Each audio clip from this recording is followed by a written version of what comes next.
দেখো এখানে একটা কনসেপ্ট দেওয়া হবে আজকে, ডিম্যান্ড আর সাপ্লাই। ডিম্যান্ড অ্যান্ড সাপ্লাই,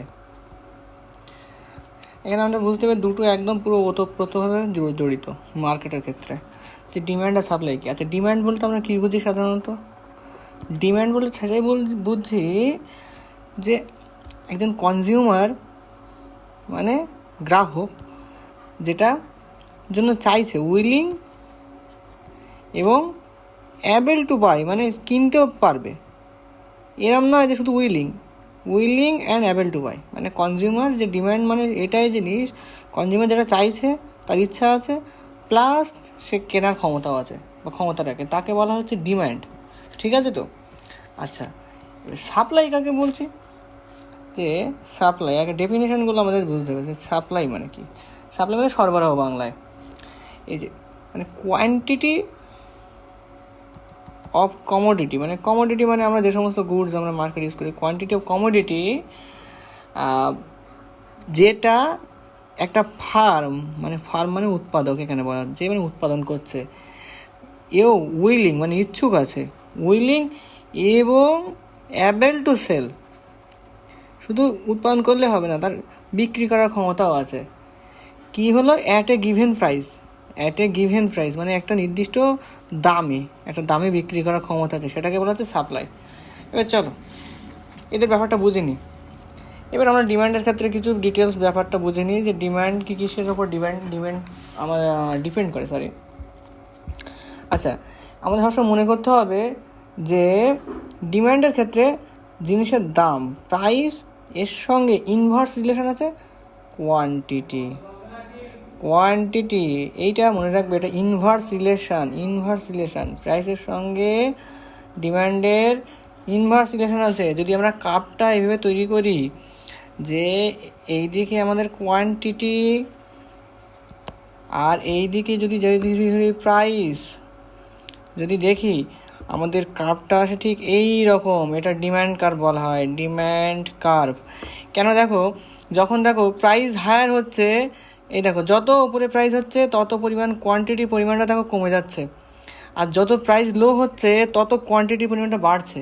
সেই জন্য বলা হচ্ছে যে প্রাইসের সঙ্গে কোয়ান্টিটির ডিপেন্ডেন্ট সবসময় ইনভার্সলি। ঠিক আছে তো? কারণ স্বাভাবিক বিষয়, যদি মার্কেটে কোনো জিনিসের দাম বেড়ে যায়, স্বাভাবিক কোয়ান্টিটি কমে যাবে না। তুমি যদি হায়ার প্রাইস হলে তোমার কোয়ান্টিটির পরিমাণ কমবে। কেন? যে তোমার ডিমান্ড কমে যাবে। যে তোমার মার্কেটে আজকে 5 টাকা একটা ফল পাওয়া যাচ্ছে, সেটা যদি আমি কালকে 10 টাকা করে দিই, তো সবাই কি কিনতে চাইবে না, তখন তার পরিমাণ এমনিই কমে যাবে। তাহলে প্রাইসের সঙ্গে সবসময় কোয়ান্টিটি ইনভার্স রিলেশনে যাবে, এটা যেন মনে থাকে। ব্যাস। এইবার সাপ্লাইয়ের ক্ষেত্রে আমরাও ব্যাপারটা বুঝি, কি বলছে সাপ্লাইয়ের ক্ষেত্রে ব্যাপারটা কি হচ্ছে।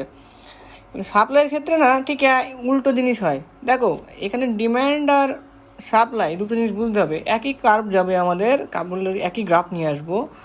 এখানে কোয়ান্টিটি থাকবে এই দিকে, আর আমার এখানে প্রাইস থাকলো ওয়াই অ্যাক্সিসে। ঠিক আছে তো? এই ক্ষেত্রে না এই যে কার্ভটা শুরু হবে ঠিক এইভাবে, সাপ্লাই কার্ভটা কীরকমভাবে ব্যাপারটা বোঝ হবে। সাপ্লাই কার্ভটা কী হচ্ছে? দেখো প্রাইসও বাড়ছে, সাপ্লাইও বাড়ছে, প্রাইস বাড়ছে, সাপ্লাই বাড়ছে, প্রাইস বাড়ছে, সাপ্লাই বাড়ছে, প্রাইস কমছে, সাপ্লাই কমছে।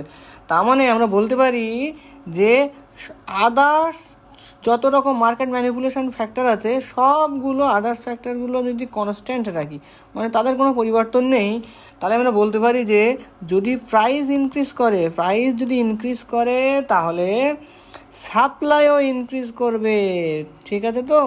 এইটার সঙ্গে আমরা সম্পর্কটা প্রাইসের সঙ্গে সমান্তরাল সম্পর্ক, প্রাইসের সঙ্গে কোনো ইনভার্স সম্পর্ক নেই। প্রাইস বাড়লে সাপ্লাই বাড়বে, আদার্স ফ্যাক্টর যদি কনস্ট্যান্ট থাকে। তাহলে দুটো আমরা কম্বাইন করলে আমরা কি গ্রাফ পাচ্ছি? দেখো সুন্দর করে গ্রাফটা দেখে নাও। এই যে আমরা যদি এইভাবে দেখি যে এইখানে কোয়ান্টিটি আছে, ঠিক আছে তো? কোয়ান্টিটি এক্স এক্সিস বরাবর, আর এইখানে প্রাইস যদি এই বরাবর দেই আমি, তাহলে সাপ্লাই কী হচ্ছে? সাপ্লাই এইভাবে কার্ভটা যাচ্ছে, সাপ্লাই কার্ভ, এইভাবে কার্ভটা হয় না, কার্ভটা এইভাবে আছে, সাপ্লাই কার্ভ, এটা হলো সাপ্লাই কার্ভ।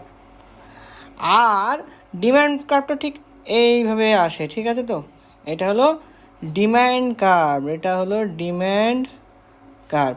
আচ্ছা, এই যে পয়েন্টে এরা ইন্টারসেকশন করছে, এই যে সাপ্লাই আর ডিম্যান্ড পরপর ইন্টারসেক্ট করছে, এই জায়গাটা দেখো, ভালো করে লক্ষ্য করো, এই যে ইন্টারসেক্ট করলো না, এই পয়েন্টটাকে আমরা বলি ইকুইলিব্রিয়াম, মানে মার্কেট সমান্তরাল পর্যায়ে আছে। ঠিক আছে তো?